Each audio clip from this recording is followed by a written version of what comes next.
Hello. Okay, great. Well, there are 7 episodes this season, and you've seen the first, and so 6 more to go. Hope you all tune in. It's Sundays at 10 p.m. on HBO. So 6 years ago, in the ashes of a startup that I founded, my business partner turned to me and he said, listen, I know we got some time, we're going to retool this, but I'd like you to meet my longtime client, Mike Judge, and see if you can help him. He just got this show greenlit on HBO. So I sat down for lunch with Mike and Alec Berg, and we started to talk about the show and quickly realized that there was just so many things that would be able to help them in their writing process with just the realities of starting startups, which is something I had done for the better part of 20 years. So we spoke what should have been a half an hour. I think it was well over an hour. And they sheepishly asked me at the end, hey, do you mind coming back and doing this again with us? I was like, wow, let me get this straight. You want me to come and sit with some of the funniest and smartest people, and you're going to pay me to laugh for hours and hours. And they're like, yeah, that's the gig. Are you up for it? And I said, sure. And that began an odyssey of the last 6 years. And just to think a little bit about all of this, I basically assembled a team of people the way I would with any startup. And so we hired engineers and counsel and marketing folks, everyone that you'd need to actually have a small little startup. And so we had 13 people for season 1 that helped us. And it grew. And in theory, this should advance. There it is. And we basically went through the process of what a normal startup would have. And so we ended up with our Series A suddenly growing, and we were able to assemble this unbelievable group of experts. And we kind of joke that we have like trillions of dollars of market cap experience that help our show, and no less 8 institutions that came to help us. And it was extraordinary to see how people that otherwise would never, ever work together suddenly came together in the spirit of lampooning the very industry they work in. But all of this really worked because we were able to have the tremendous support of Mike and Alec, and they made sure that not a single post-it that was on the show was out of place. Every line of dialogue was heavily scrutinized, and when you think really even at the network level with Casey Bloys and Amy Gravitt, they gave us an unbelievable remit to be able to make every inch of this show accurate. Some of the extraordinary journeys here really taught us that truth was always way funnier than anything we could come up in the writing room. So, when you think a little bit about where we are right now, the billboards that are all over the US now are with the tagline, Silicon Valley, how big is too big? And it's interesting to think about actually where we started, because here was the key art for season 1, Silicon Valley, where everyone wants to be an icon. So clearly, so much has changed. So today we're going to think a little bit about that journey, and I'm really pleased to invite some of the people that I call now dear friends after all these years, folks that have helped us with the accuracy of the show in all ways. So these are our top consultants, and I will bring them in order of seniority. So Chris Demone will come up. I like to think of him as our open source OG guru. He was there from the very beginning when Christine Peterson came up with the name of open source to describe the movement. He's been there ever since. He cut his teeth at the Linux Foundation, making open source a real thing, and basically everything that powers the internet as we know it today.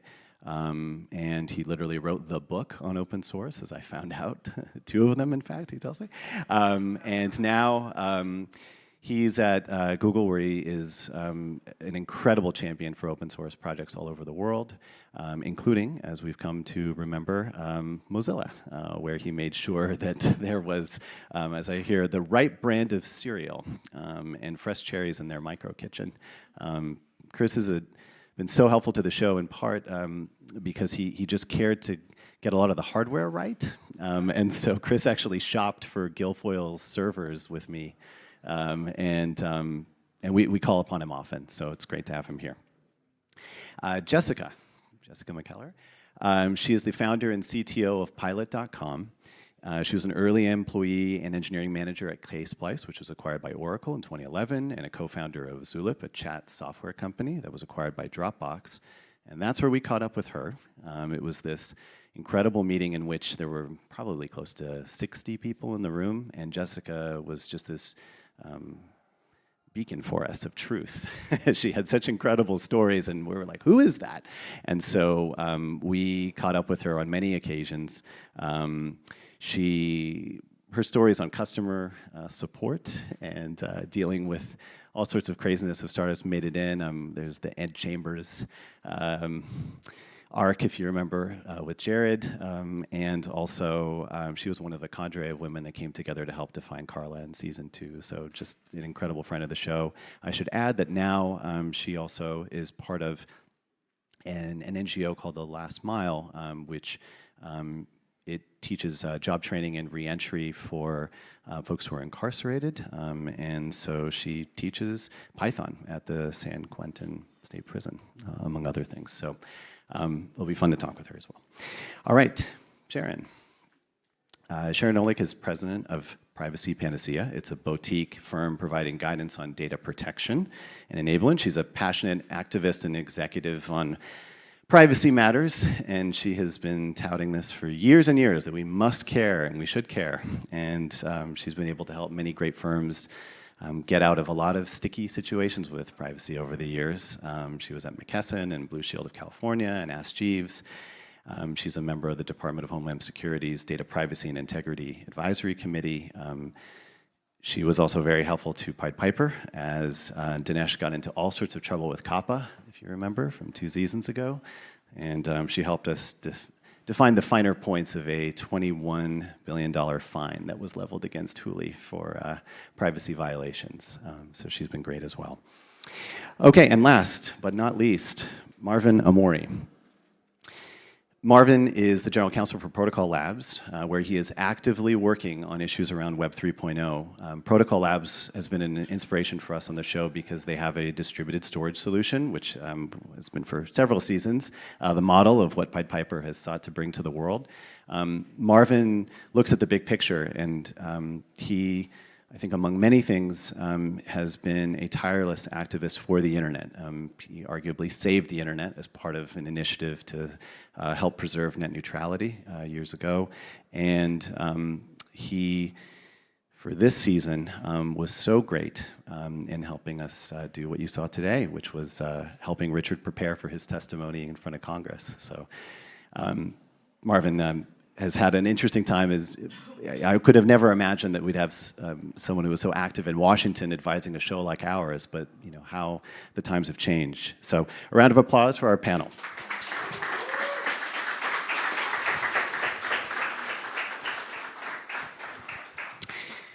All right. So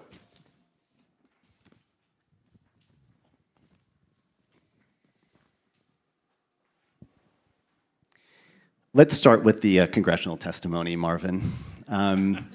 If you had 2 more minutes to add to Richard's speech, what would it be? You know, I'd have him talk about. I'd have him talk about data a little more and explain to the congressman kind of the importance of data in the internet. Like, I was reading a book recently about artificial intelligence, and I don't know if any of you follow machine learning, artificial intelligence. It seems like the root of making that work is data, you know? And there's a lot of like privacy issues and surveillance issues, but it's gotten to a point where you can kind of guess which big companies will dominate the next evolution of the internet based on the ones that dominate it now, because they have enough data. And there's, I think, a debate, you know, Richard talks about how he's going to have this internet where you don't collect any data.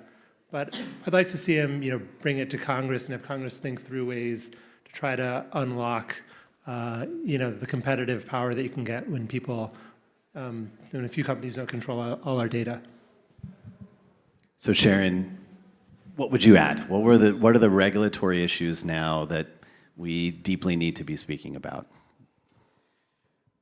Well, I think that what you started to mention there around AI is one of the big ones, right? It's not just about the data collection and the data use, it's the bias that's inherent in AI and machine learning, and what type of bias gets built in to that analysis and then keeps replicating itself throughout. So I think that's a really key issue.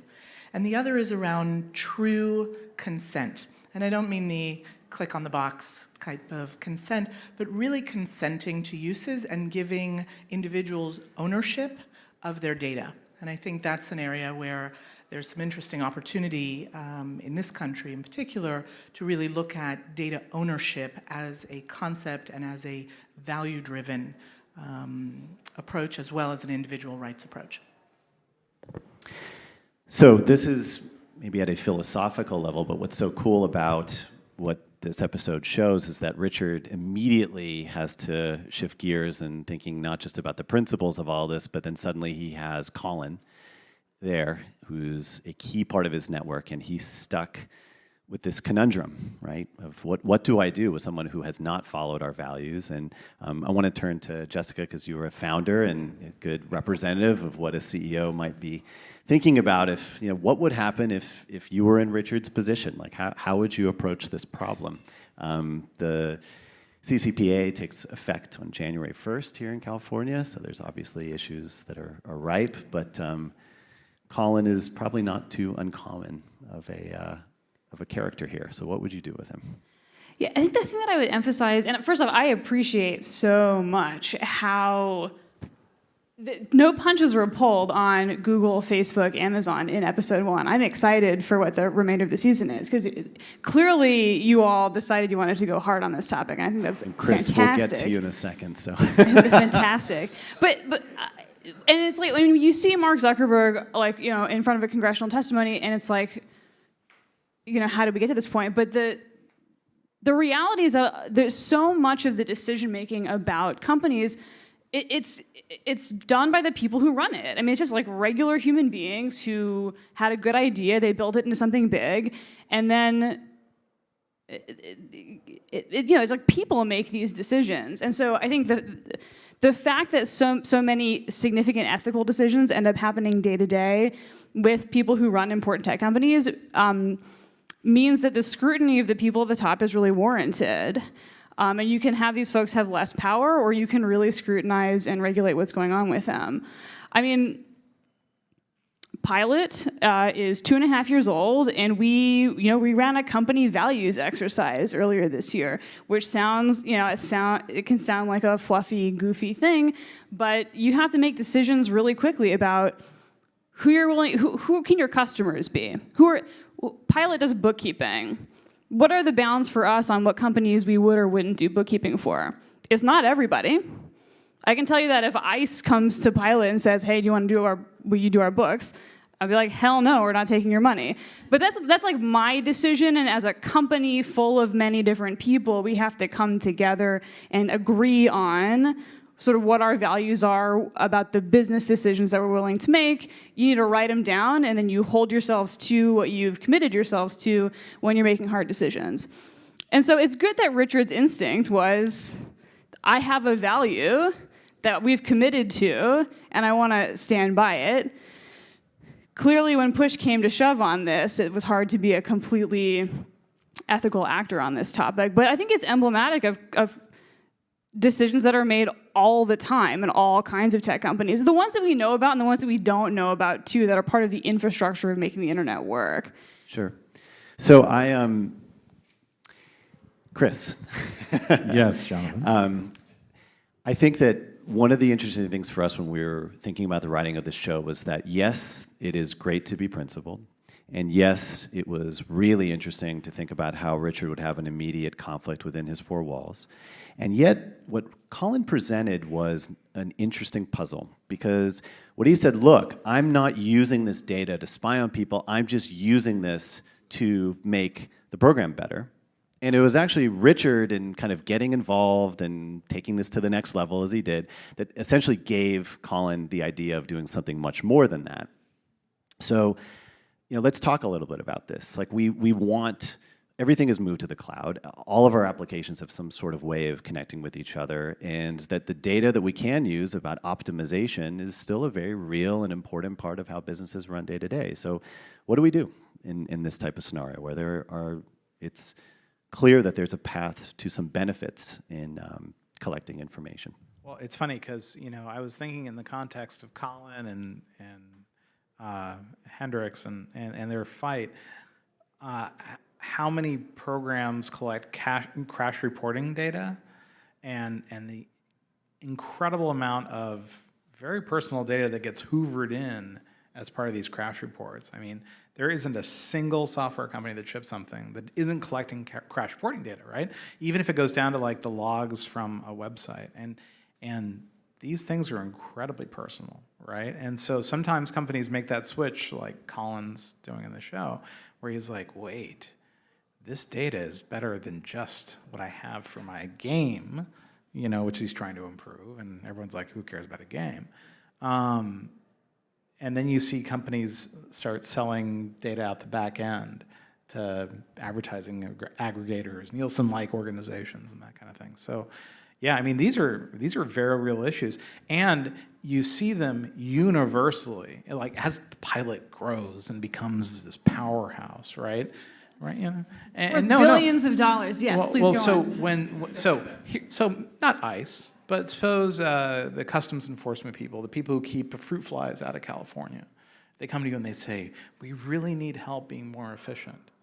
Like, do you turn them down because they're ICE adjacent?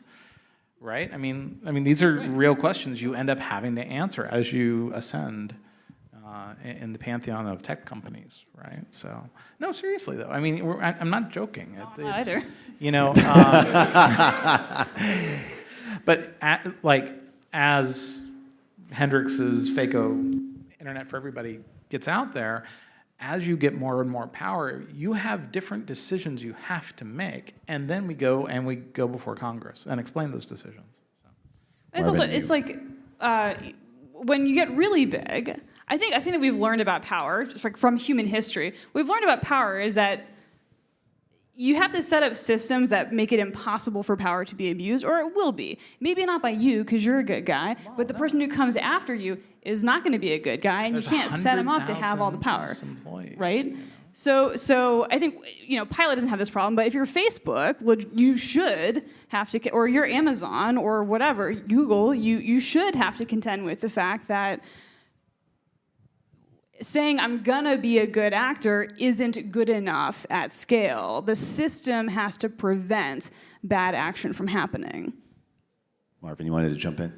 Segue. It's a tee up.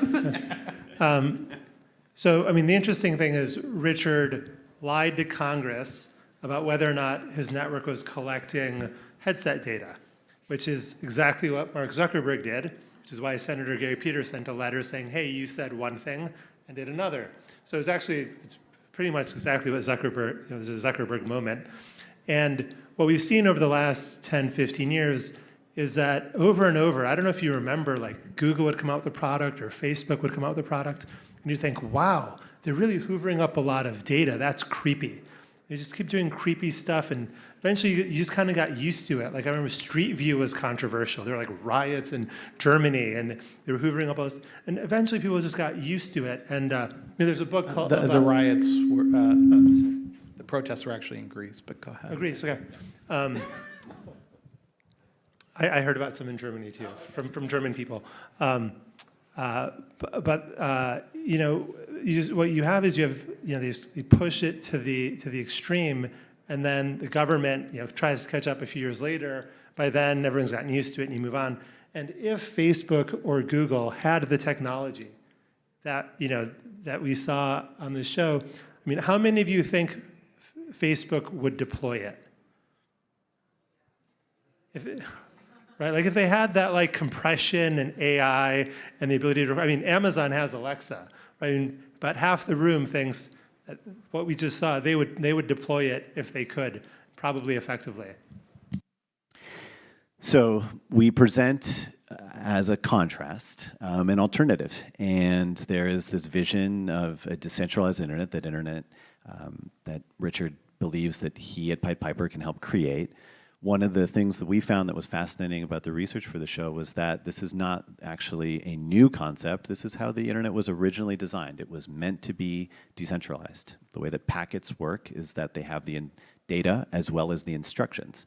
And so therefore, that means that the nodes within the network should just be able to be interoperable and be neutral and decentralized.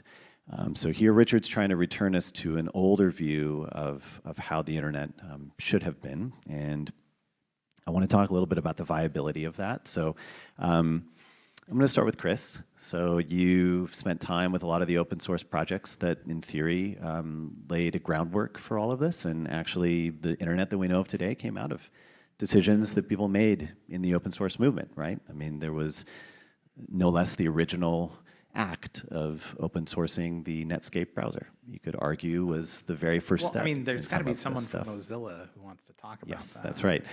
But in any event, talk to us about how you see this in terms of the viability of a decentralized internet.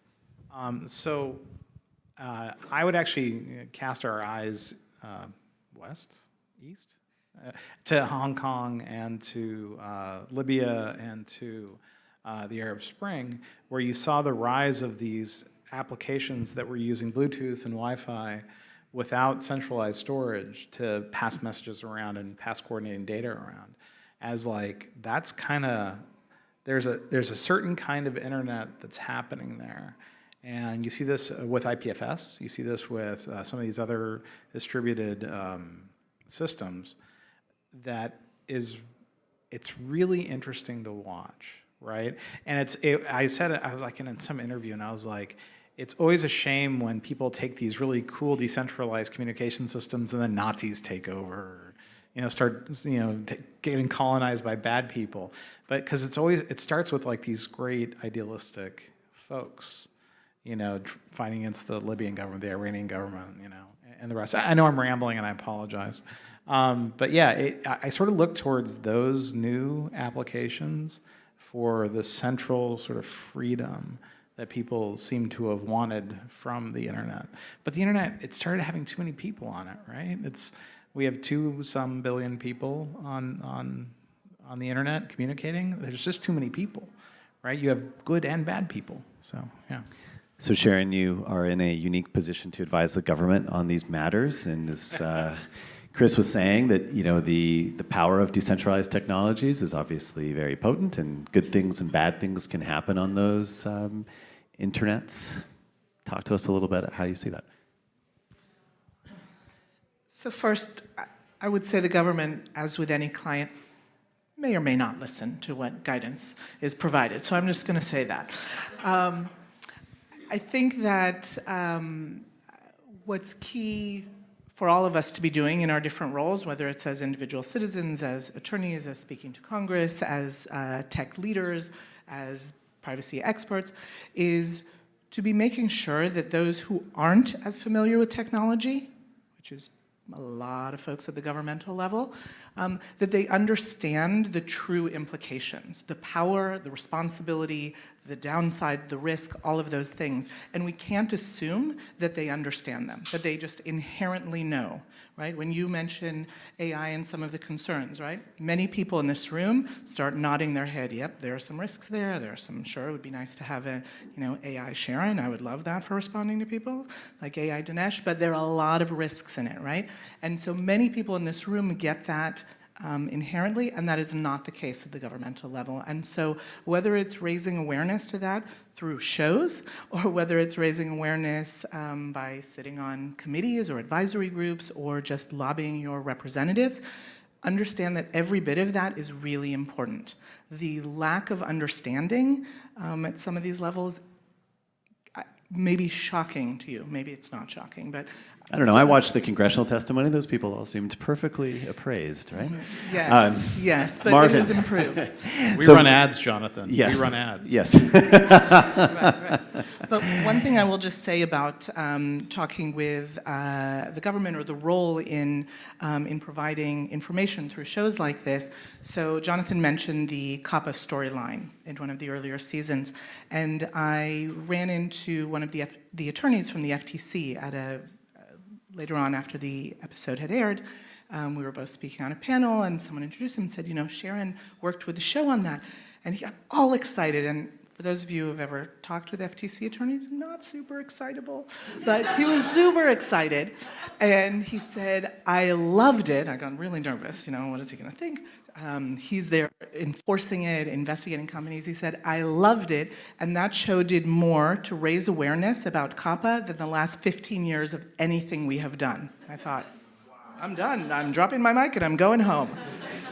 So all of this really does have an impact on companies, on regulators, and on enforcers.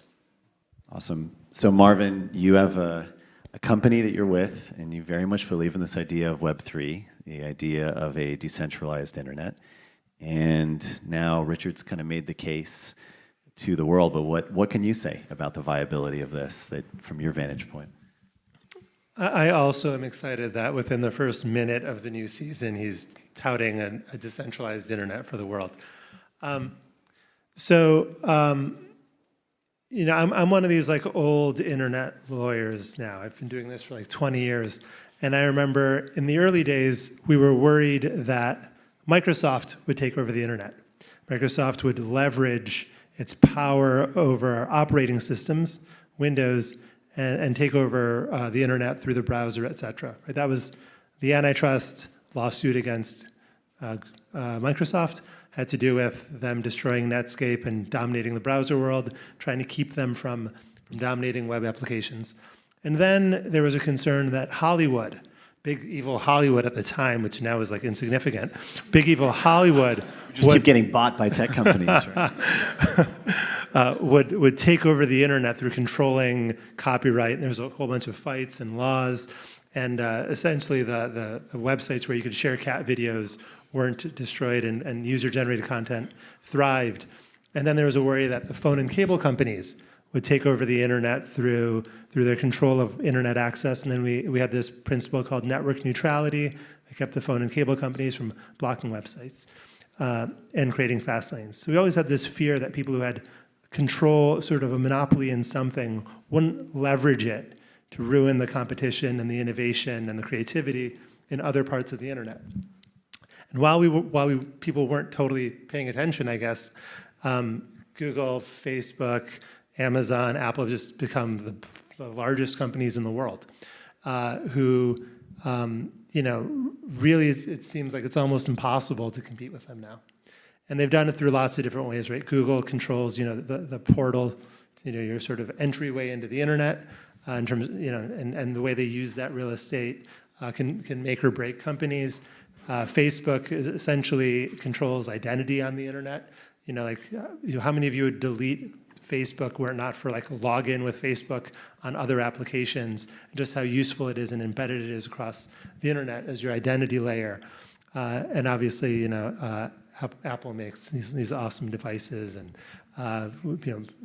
cloud and all that. And Amazon, as you mentioned, just dominates in cloud storage for applications. So these guys have become gigantic, right? And they control most of the ad dollars on the internet.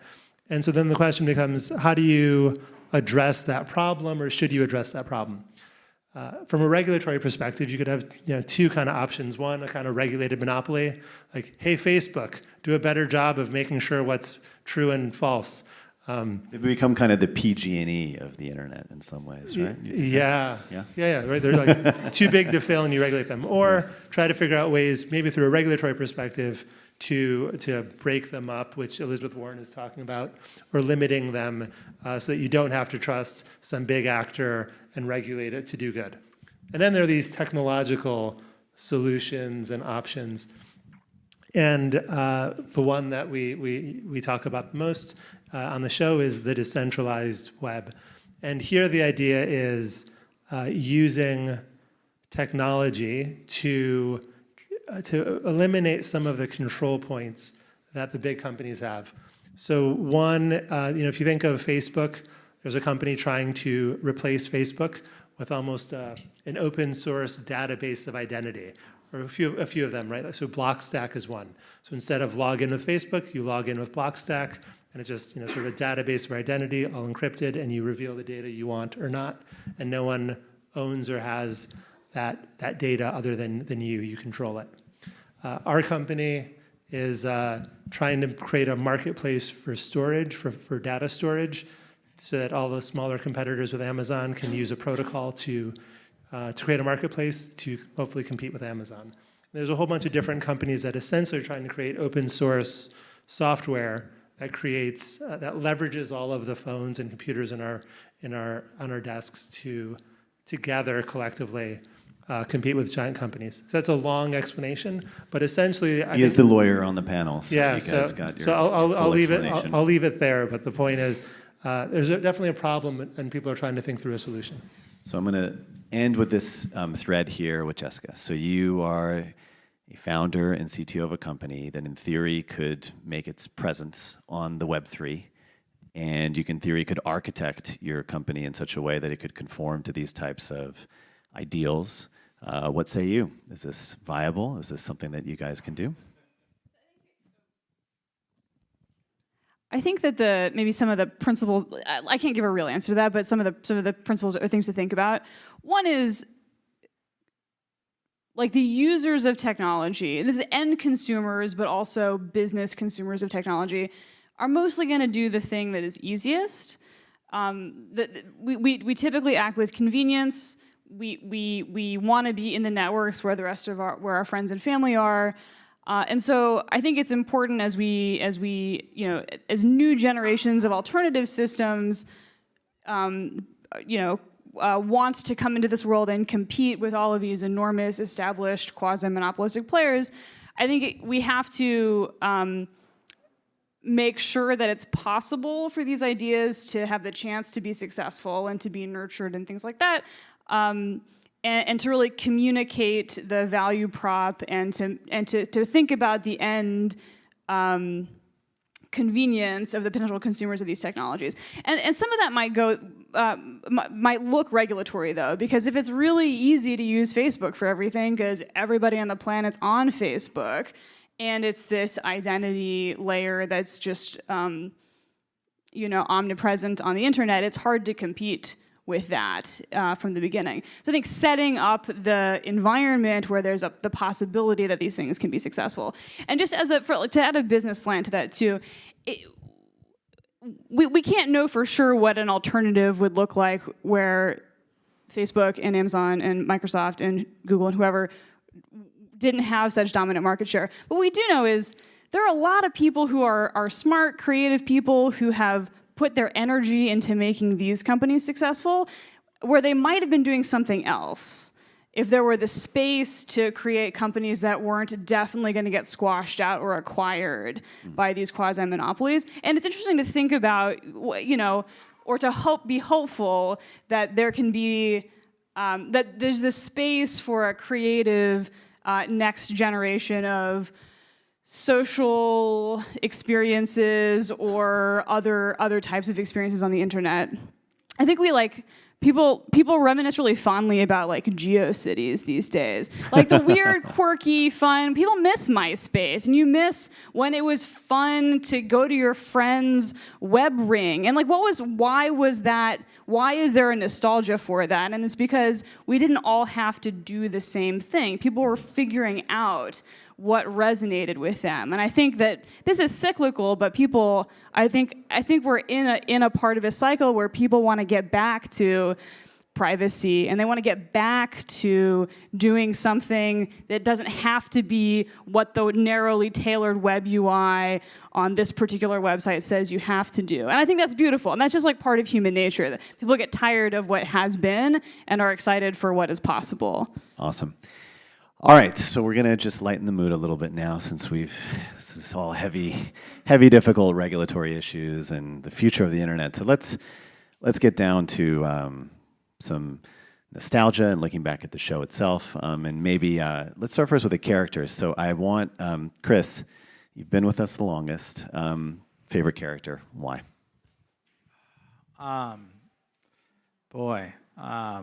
probably Guilfoyle, just because I have so many friends who are. Let's do some audience interaction here. So hands, if Guilfoyle is also favorite. All right, popular, excellent.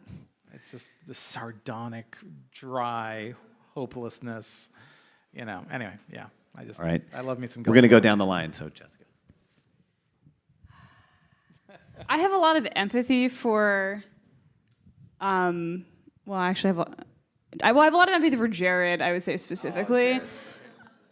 Audience hands, Jared? Look, yes? Okay, great. He means Excellent. well. He's loyal to a fault. So sweet, you know? And it's, again, not to bring this back to serious topics, but when you're building a company, actually having people that you trust, like people who you trust with your life and you trust and your like values aligned with and ethically aligned with about how you're going to run your business is actually really, really important and a really precious thing. And when you find those people, you stay with them. And Jared's like a little bit of a punching bag on the show, but that's actually like that loyalty and that he has like a stronger sense of personal ethic than probably anybody else in the show. And I think that that's actually really sweet. Okay, Sharon. I love Jared. I love his Microphone. loyalty. So I love Jared and his puppy dog loyalty that also is intermixed with this dark background, right? When he references his time on the streets and his pimp and his, like, I love that about him. But I also smile whenever Jin Yang is on the screen. He's pretty fantastic. Jin Yang, anyone? Yeah. Pretty much all of them, but also Russ Hanneman. I mean, every time he's on, I would watch a Russ Hanneman spinoff. There it is. You heard it first. Awesome. So we're looking now, and Silicon Valley is no longer the only tech kind of capital of the world. There's the Silicon Forest in the Pacific Northwest. There's the Silicon Alley in New York. So in 10 years from now, let's assume that Mike and Alec are going to get back on this horse and do a remake. What city would you put the show in? Let's start with you, Sharon. Well, near and dear to my heart would be Silicon Wadi in Herzliya, Israel. Up and coming. It's there, people. And those guys do not hold back on saying what they feel. So I think there's a lot of humor in that. All right. Marvin? You know, I'm not sure I'm a huge believer in a lot of the new Silicon areas. You know, the same way that I'm from Detroit, and, you know, that's where cars get made. They get made in other places too, but number 2, Detroit isn't quite Detroit. But I think it would be here, but I think it would be a post-apocalyptic wasteland because every year I come back to San Francisco and it gets worse. You guys just can't solve any problems here. I still love it, but it was so much better 4 years ago. All right. This was going to be the fun Wow, part of the panel. yeah. 'Cause this is I tried to make sad. it light, but yeah, you guys took it dark. A little behind the scenes of how the show is made. Here we go. Chris. You go ahead. Okay. You should go first. Well, so I do think that Silicon Valley has been bounding its competitiveness because it is a quasi-monopoly on the ecosystem, and I think that the behaviors in New York, Boston, other places end up looking very similar. And the fact that there's a real like diversity and representation issue in the Valley that really concentrates capital with a really thin segment of people who have great ideas and can bring great ideas into the world. That makes us less competitive than maybe other places, either in the U.S. or in the world, that are that figure out how to tap into a broader base of talent. I would love to see. I mean, I feel like I only know where sort of. I'm sort of native to the U.S. I feel like I can only speak about the U.S. I don't feel like I could speak internationally to this. But I would love to see. I would love to see Silicon Valley have real competition from a bunch of other cities in the U.S., cities in the South, cities in the Midwest, that force this Silicon Valley to get more creative with how it surfaces talent, because it has to get competitive with these other places in the U.S. My company has an office in Nashville. Let me tell you about Nashville. Nashville, super pumped for people to come in and bring jobs, like literal subsidies to bring your company to the city. let me tell you what we do not get subsidies in San Francisco. We just put all of our venture capital into paying rent. So like people who are excited and scrappy and like ready to put their lives down to do something innovative because there hasn't been a community that has facilitated that, and there's no VC community in that city to back it. Like I would love to see cities like that, cities like Detroit, rise up and overthrow Silicon Valley so we can get rid of all of our terrible habits that prevent us from being as competitive as we could be in the first place. Awesome. All right, Chris, take us home. So I think Silicon Valley is going to be like the Pentagon, right? It's going to have like extremely senior folks who are, and then they have like far-flung offices with people actually doing the work, right? So I think Silicon Valley is it's in a tricky place for the next 10, 20 years. It's just too damn expensive. It's too hard to live around here, right? So you end up just going more senior, and I don't mean that in an ageist way, but yeah. So it kind of sucks, right? So I actually think... Notice a theme here, by the way. I actually think that every time I go to Shenzhen, and if the PLA can just like loosen its grip a little bit, and it's over. Shenzhen, they work so fucking hard. They work very hard, streamers. Didn't mean to demonetize the stream. No, it's on your YouTube, so you can just bleep it. It's insane. So. Like I've never seen an area that works so hard and is so innovative, and it's brutal. I mean, I hate to say it that way. It's just, you succeed or you fail so quick there.